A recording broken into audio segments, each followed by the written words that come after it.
촛대 사이에 인자 같은 이가, 이런 제목으로 요한계시록 강의를 이어가도록 하겠습니다. 삼위의 하나님을 성경이 어떻게 설명하고 표현하고 가르치고 있는지는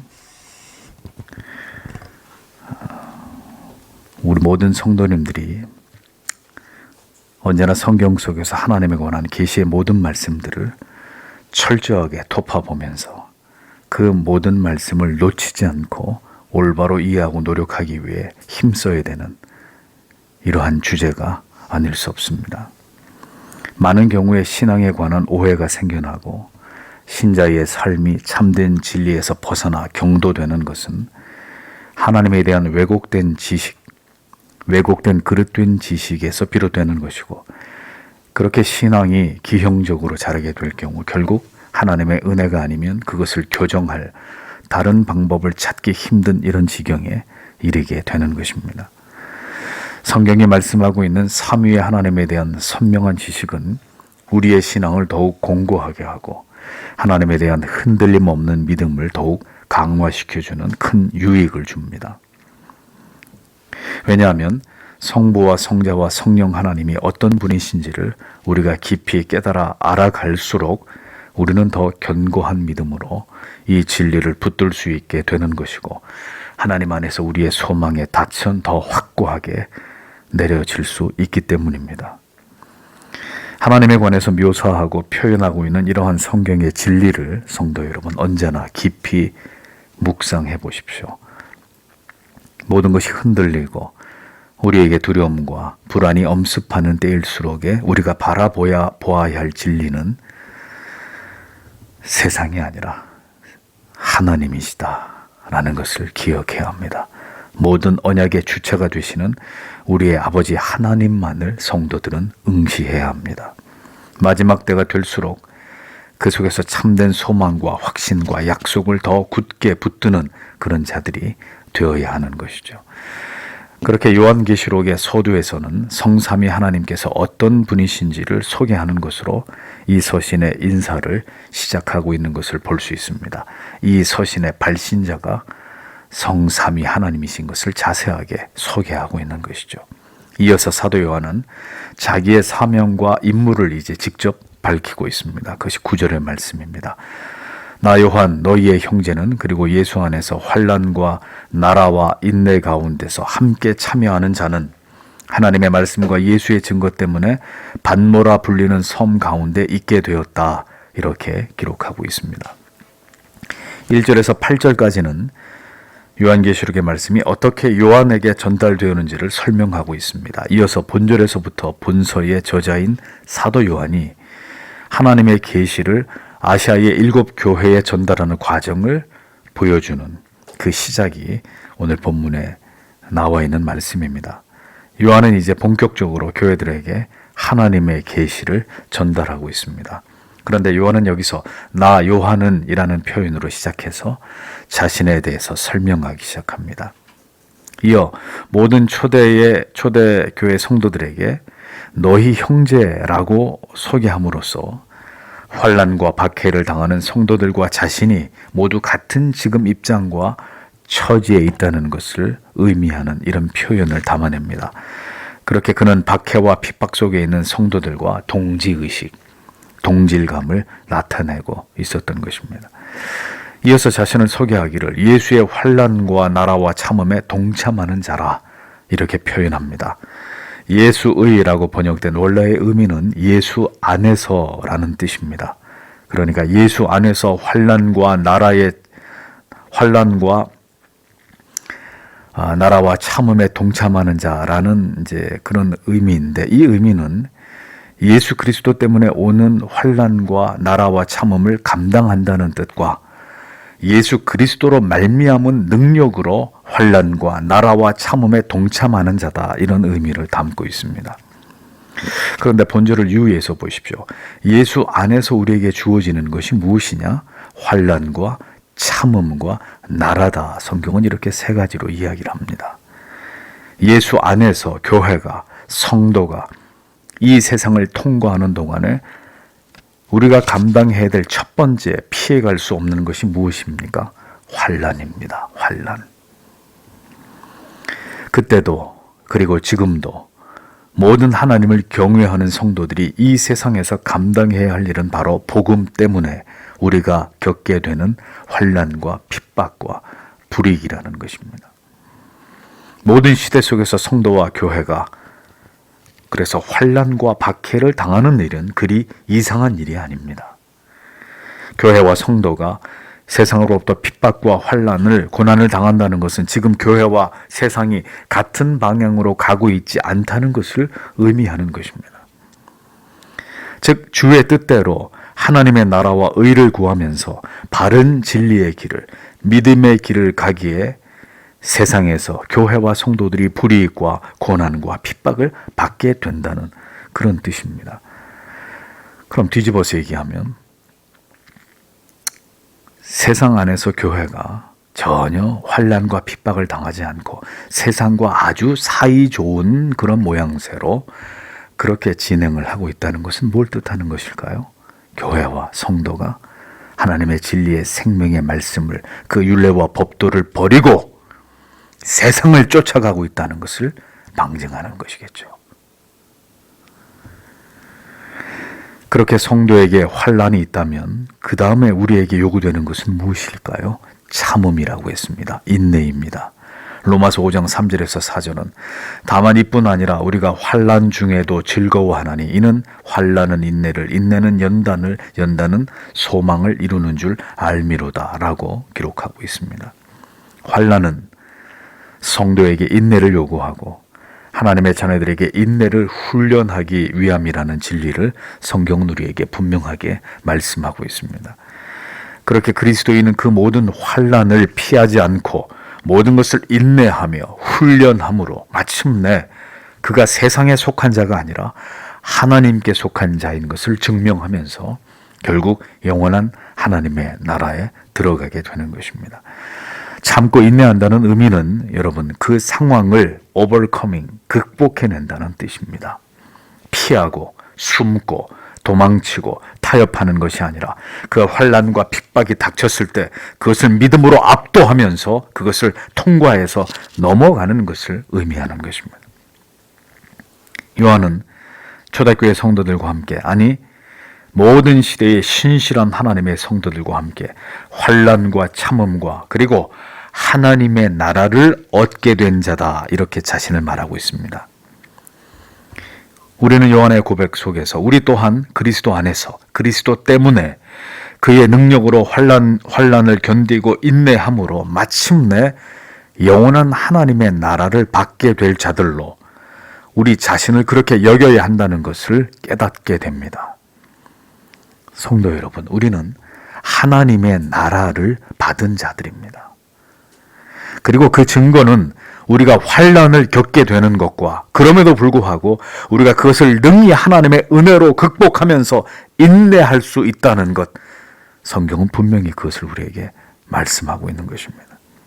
우리는 이 진리를 결코 잊지 말아야 합니다. 그것이 바로 믿음이라고 성경은 말씀하고 있는 것입니다. 그렇게 그리스도 안에서 환난과 참음과 하나님의 나라에 함께 참여하는 요한은 이제 하나님의 말씀과 예수의 증거 때문에 이제 반모섬에 있게 되었다. 이렇게 자기의 형편에 대해서 소개를 합니다. 사도 요한은 그렇게 로마의 도미티아노스 황제 때에 하나님의 말씀, 즉 예수 그리스도의 복음을 전하다가 반모섬에 유배되었음을 밝히고 있습니다. 그는 자신이 지금 복음을 전파하다 이곳에 유배되어 왔다는 사실을 성도들에게 전혀 숨기지 않고 있습니다.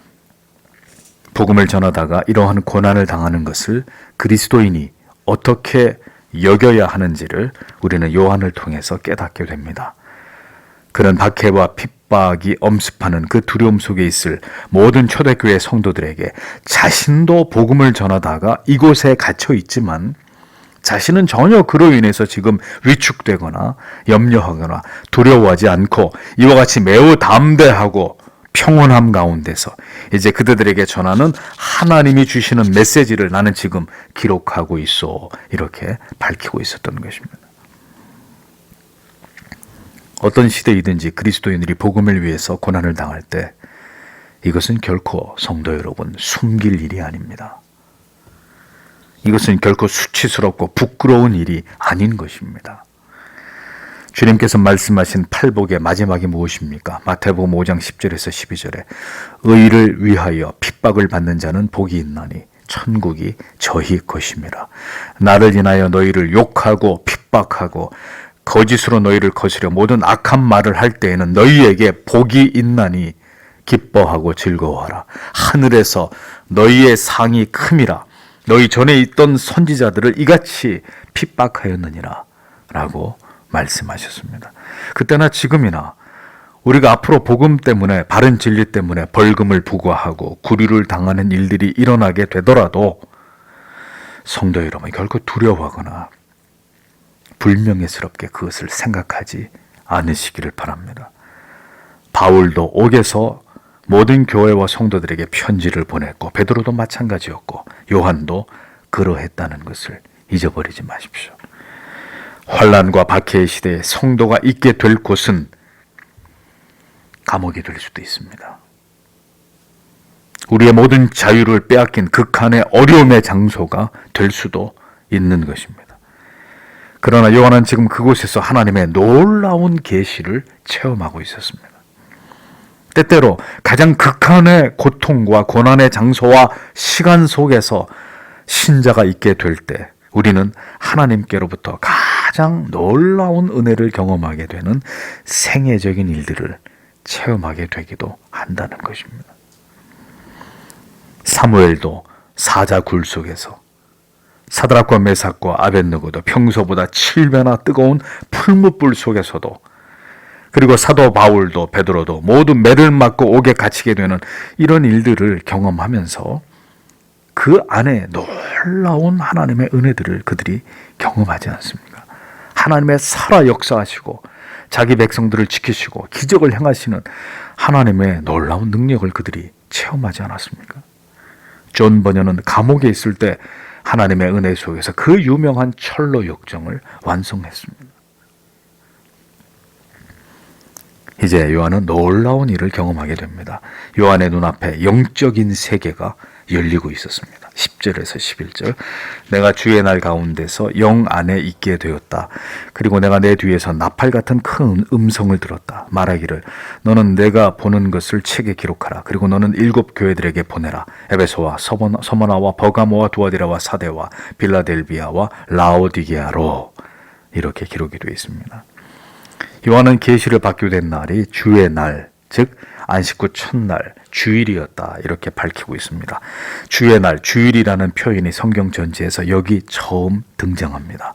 주의 날이란 주님께 바쳐진 날이라는 뜻으로 그리스도의 부활을 기념하여 모이게 된 날이죠. 바로 지금 우리가 이 주일에 그렇게 하나님 앞에 예배를 드리게 된 근거가 기원이 되는 것입니다. 요한은 이날 자신이 계시를 받게 된 상황을 묘사하고 있습니다. 요한은 성령께 즉시 감동되었습니다. 내가 성령에 감동하여라고 기록하고 있습니다. 그는 성령에 사로잡히게 된 것입니다. 성령이 역사하시는 영감 속으로 깊이 들어가게 되는 것이죠. 이것은 오늘날 말하는 엑스타시, 황홀경이나 입신, 무아 상태 이런 것을 의미하는 것이 아닙니다. 또렷한 의식 속에서 자기가 보고 들은 것을 정확하게 기록할 수 있는 그런 상태를 의미합니다. 성령은 결코 사람의 의식을 혼미하게 하고 무의식 속으로 우리를 데려가지 않습니다. 명료한 의식 속에서 모든 진리를 선명하게 깨닫고 이해하도록 이끄십니다. 의식이 흐려지고 뒤로 넘어지고 쓰러지고 큰 소리로 웃으면서 돌아다니는 이상한 짓거리를 하는 것은 성령의 역사와 무관한 것입니다.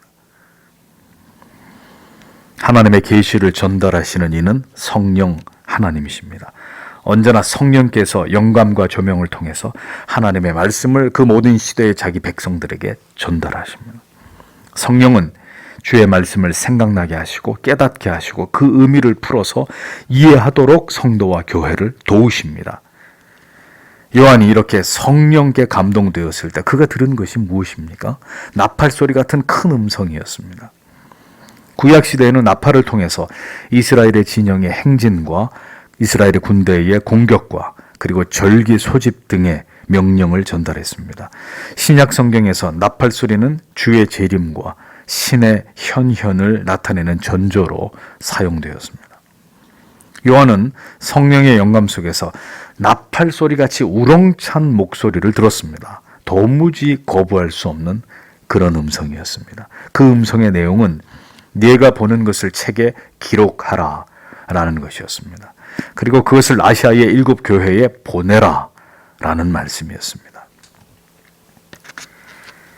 이 계시의 수신자는 7 교회라는 점을 분명히 명시하고 있습니다. 즉 모든 시대의 교회들이 모든 핍박과 박해 속에서 반드시 귀 기울여야 하는 메시지, 요한이 받은 것은 바로 그것이었다는 것을 성경이 분명하게 강조하고 있는 것입니다.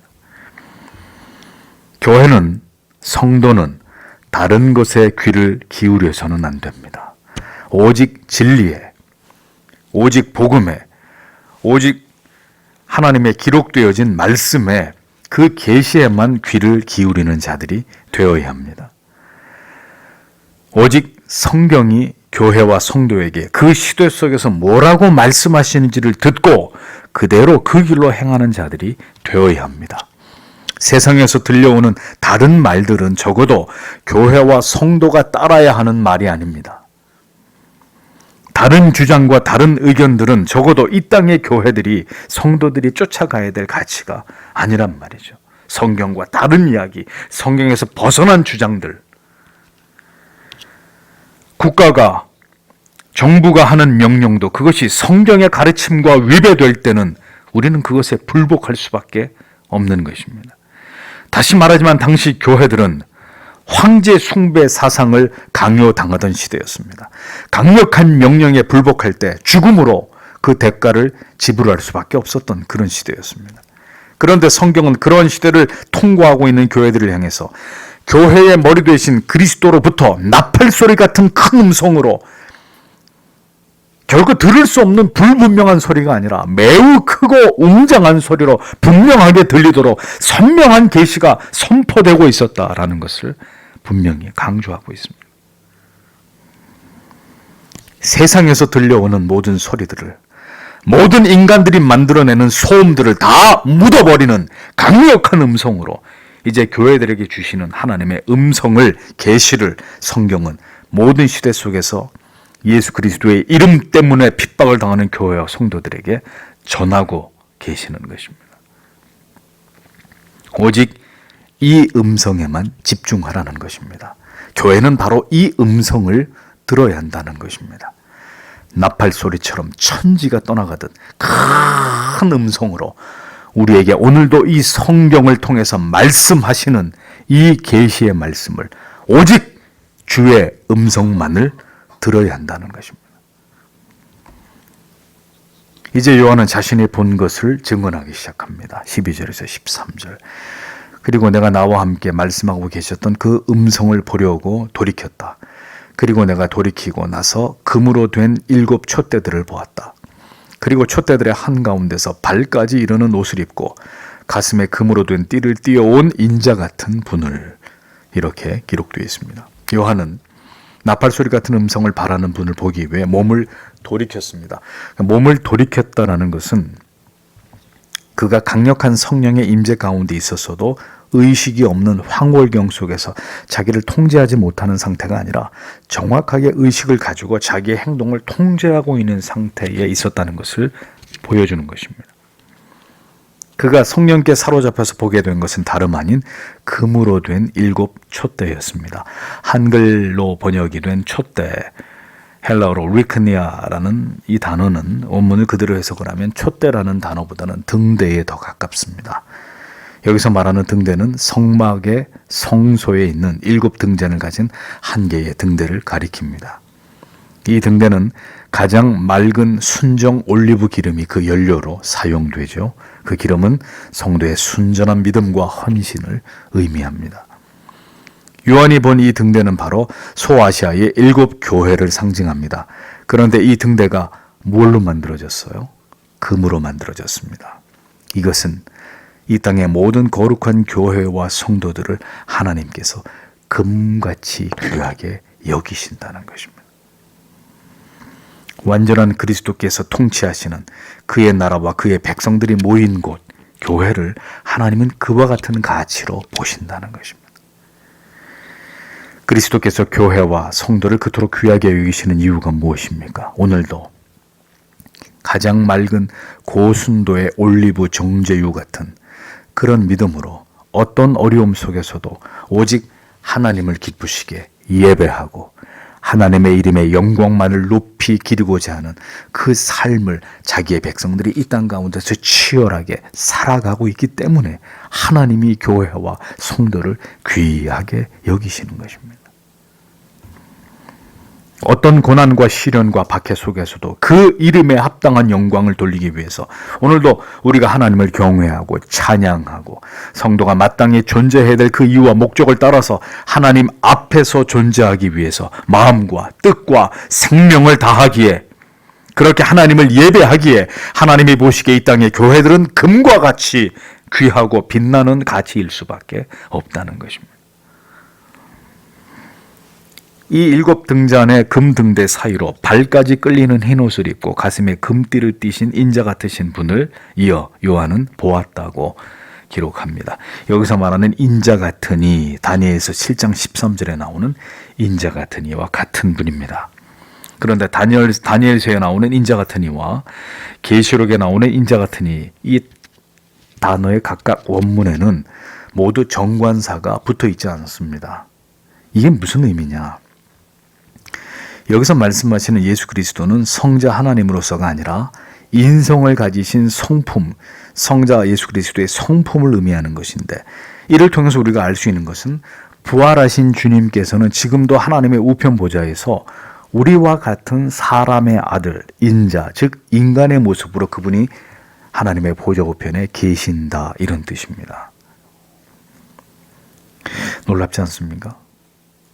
하나님께서 지금도 천상에 계시는데, 하나님의 보좌 우편에 계시는데 그의 모습은 인자와 같은 모습이시다. 다만 우리와 동일한 이런 인간의 모습, 우리와 동일한 인간의 형상이지만 우리와 동일한 인간의 모습이 아니라 매우 영광스러우신 모습으로 이제 묘사하겠지만 그분이 하늘에 지금 거하고 계신다. 그리고 그분이 교회와 성도를 위해 중보하고 계신다라는 이야기입니다. 이것은 그리스도의 부활이 사실적이고 우리 또한 부활하게 되면 무형의 존재가 되는 것이 아니라 그리스도처럼 빛나고 영광스러운 존재로 그렇게 주와 함께 거하게 될 것임을 주께서 몸소 지금 보여주고 계시는 우리에게 매우 놀라운 소망이 아닐 수 없는 것이죠. 인자 같으신 그리스도께서 입으신 옷은 발에 끌리는 옷이었습니다. 이 옷은 대제사장이 입는 옷으로 그리스도의 대제사장적인 권위를 상징하는 것이고, 가슴에 둘려진 금띠는 왕적인 위엄을 보여주시는 것입니다. 즉 그리스도의 왕 같으신 제사장적 권위를 의미하는 것인 것을 알 수 있는 거죠. 그리스도는 여전히 이 땅을 통치하시는 왕이시고 여전히 자기 백성들의 예배를 받으시고 그들을 하나님의 말씀으로 가르치시는 제사장으로 지금도 보좌 우편에서 그리스도의 교회를, 성도들을 통치하고 계신다는 것을 성경은 우리에게 보여주고 있는 것입니다. 여러분, 이것이 얼마나 우리에게 큰 위로와 기쁨이 됩니까? 그리스도와 우리가 단절되어 있는 것이 아니라 그분이 여전히 그와 같은 모습으로 천상에서 우리를 위하여 기도하시고 우리를 인도하고 계신다 라는 사실을 우리는 잊지 말아야 하는 것이죠. 이어서 14절에서 16절을 보십시오. 그리고 그분의 머리와 머리털은 흰 양털처럼, 흰 눈처럼, 그리고 그분의 눈들은 불의 불꽃 같은, 그리고 그분의 발들은 화덕 가운데 연단되어 온 것처럼 청동 같고, 그분의 음성은 많은 물들의 소리 같은, 그리고 그분의 오른손에 7 별들을 가지신, 그리고 그분의 입으로부터 2날 가진 예리한 검이 나오는, 그리고 그분의 얼굴은 태양처럼 그분의 힘 가운데서 빛난다, 이렇게 묘사되어 있습니다. 다니엘서 7장 9절에도 묘사된 것처럼 그리스도의 머리와 머리털이 흰 양털처럼, 흰 눈처럼 희다는 것은 그리스도의 정결하심과 고귀하심, 그분의 존귀하심과 지혜로우심을 상징하는 것입니다. 인자 같으신 천상의 그리스도께서는 이와 같이 영원한 지혜와 고결하심을 가지신 존재로 그분이 지금 거하고 계신다는 것을 의미하는 것입니다.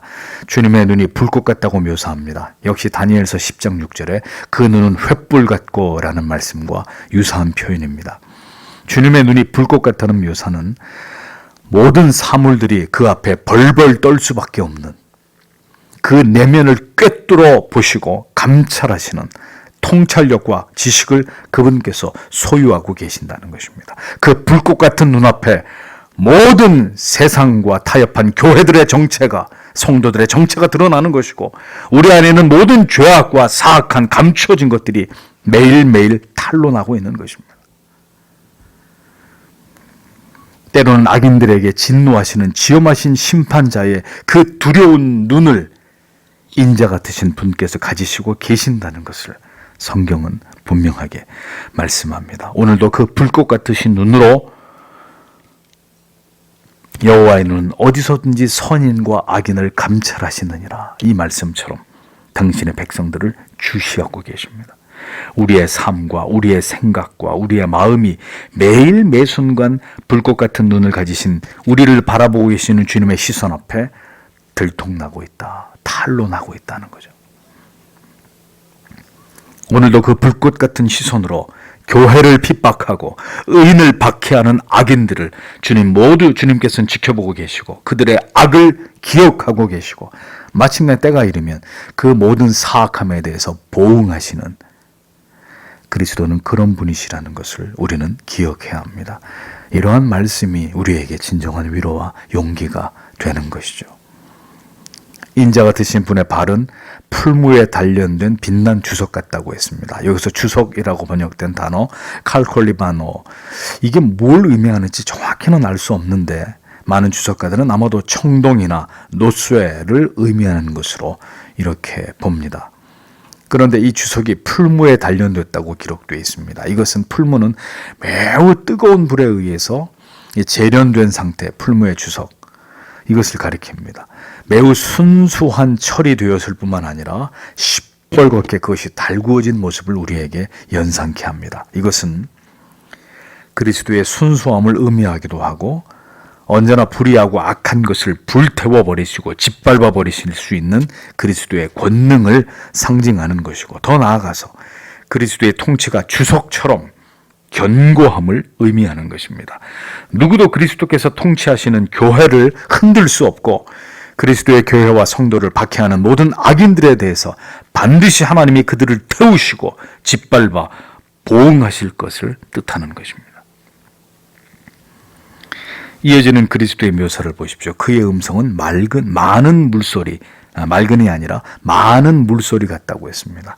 에스겔 1장 24절에 많은 물소리와도 같으며 전능자의 음성과도 같으며, 에스겔 43장 2절은 하나님의 음성이 많은 물소리 같고, 이렇게 유사한 기록들이 발견됩니다. 많은 물이라고 하면 그랜드 캐년 같은 거대한 폭포수 같은 어마어마한 물들이 쏟아져 내리면서 내는 굉음 같은 이런 소리를 의미합니다. 작은 시나물 같은 소리가 아닙니다. 천지가 울리는 그런 엄청나게 큰 소리를 뜻합니다. 이미 10절에 나팔 소리 같은 큰 음성이라고 분명히 말씀을 드렸습니다. 예수 그리스도 입에서 나오시는 말씀은 죄인을 깨우고 죄를 폭로하고 하나님의 긍휼이 필요한 모든 자들을 하나님 앞으로 불러내시는 위험찬 강력한 음성입니다. 모든 죄인들이 그 발 앞에 굴복될 수밖에 없고 두려움을 느낄 수밖에 없는, 죄인들을 압도하시는 우렁찬 음성이십니다. 어떤 죄인들의 귀에도 그 마음에도 세포 하나하나까지 전율시키시는 지엄하신 그리스도의 음성이다라는 거죠. 우리 모두가 그 음성을 언제나 말씀 속에서, 복음 속에서 들을 수 있어야 합니다. 그래서 성도 여러분, 설교는 자장가가 아닙니다. 잔잔한 위로가 전부가 아닙니다. 설교는 그리스도를 대신하여 죄인들의 영혼을 깨우는 멈출 수 없는 함성입니다. 죽어가는 영혼들을 살려내는 진리의 사자후를 바라는 것입니다. 죄인들의 가슴을 떨게 하는 죄를 향해 꾸짖는 포성입니다. 우리는 그런 마음으로 하나님의 말씀을 설교를 들어야 하는 것이죠. 이어지는 그리스도에 대한 묘사를 보십시오. 그 오른손에 7별이 있다고 했습니다. 오른손은 권세와 능력을 상징합니다. 그리고 그리스도께서 쥐고 계신 7별은 7교회에 보내시는 7사자를 의미합니다. 이 말씀의 의미는 7교회들을, 이 땅의 모든 교회들을 그리스도께서 그의 권세를 통해서 통치하고 계신다는 것을 뜻하는 것입니다. 이 땅의 모든 교회는 그리스도께서 통치하십니다. 그러므로 그 왕의 통치를 따라야 합니다. 하나님의 뜻에 어긋나지 않을 때 우리는 어떤 권위든 복종해야 합니다. 그러나 그 세상의 권위들이 하나님의 뜻을, 하나님의 지엄하신 법을 거스릴 때 우리는 분연히 일어나서 저항해야 합니다. 부패한 국가의 통치를 따르는 것이 아니고, 세상의 악한 권력에 복종하는 것이 아니고, 오직 교회의 머리 되시는 그리스도의 통치를 교회와 성도는 온전히 따라야 하는 것입니다. 그리스도께서 명하신 대로 그의 사자들을 통해서, 그리고 진리의 성경을 통해서 우리에게 말씀하신 바대로 우리는 그리스도의 통치에만 순복해야 하는 것입니다. 누가 교회를 좌지우지한다는 것입니까? 타락한 권위적인, 제왕적인, 우상화된 목회자들입니까? 아니면 그 교회의 어떤 유력한 성도들입니까? 아니면 국가의 통치자입니까? 누구도 교회를 지배하거나 통치할 수 없습니다. 그 누구도 그리스도의 몸이신 교회를 향해서 이래라 저래라, 이렇게 해라 저렇게 해라 명령할 수 없습니다. 그것은 중대한 월권이고 신성을 침해하는 참남한 도전입니다. 교회는 오직 그리스도의 통치에만 굴복합니다. 교회는 세상의 그 무엇도 두려워하지 않는 신적인 기관이라는 것을 성도 여러분 결코 잊지 않으셔야 합니다. 그 입의 좌우에 날선 검이 나오고 라고 했습니다. 여기서 말하는 검은 헬라어 롬파이아라는 단어인데, 이것은 로마 군인들이 사용하는 크고 폭이 넓은 긴 장검을 뜻합니다.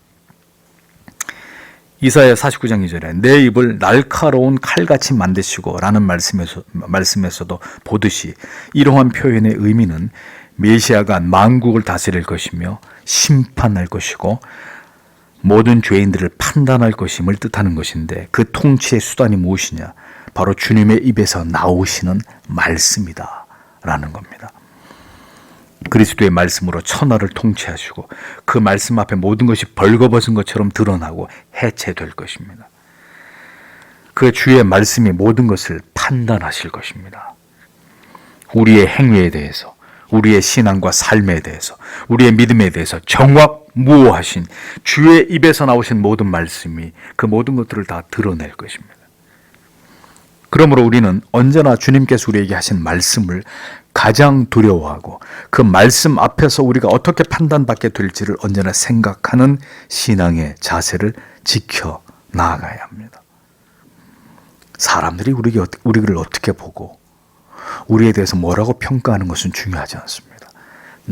좌우의 날선 검과 같은 그분의 입에서 나오는 말씀이 오늘의 우리를 어떻게 판단하실 것이냐, 이것이 가장 중요한 것입니다. 마지막으로, 그 얼굴은 해가 힘있게 비추는 것 같더라라고 기록하고 있습니다. 얼굴이라고 번역된 헬라어 옵시스는 얼굴이라는 의미도 있지만 외모 전체를 나타내기도 합니다. 이것은 그래서 신적인 위엄과 권능을 의미합니다. 모세가 시내산에서 하나님을 배웠고 내려왔을 때 그 얼굴에서 뭐가 났습니까? 광채가 뿜어져 나왔습니다. 백성들이 두려워했습니다.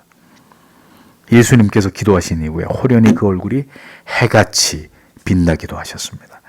메시아로서의 영광과 그리고 심판주로서의 엄위하신 그 두려움을 모두 이렇게 상징적으로 묘사하고 있는 것을 볼 수 있습니다.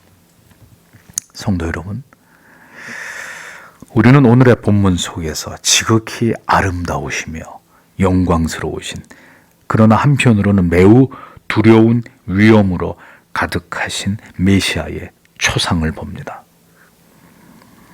그분의 모습은 마지막 때의 이 세상 우주 만물의 통치자이시고 재판장이신 그리스도의 모습이시고 교회와 성도들을 지키시고 통치하시는 위대한 황제의 모습이십니다. 또한 그 모습은 간절히 기다리는 신부에게 더없이 신뢰할 만하고 사랑할 만하고 능히 복종할 만한 아름다우신 신랑의 모습입니다.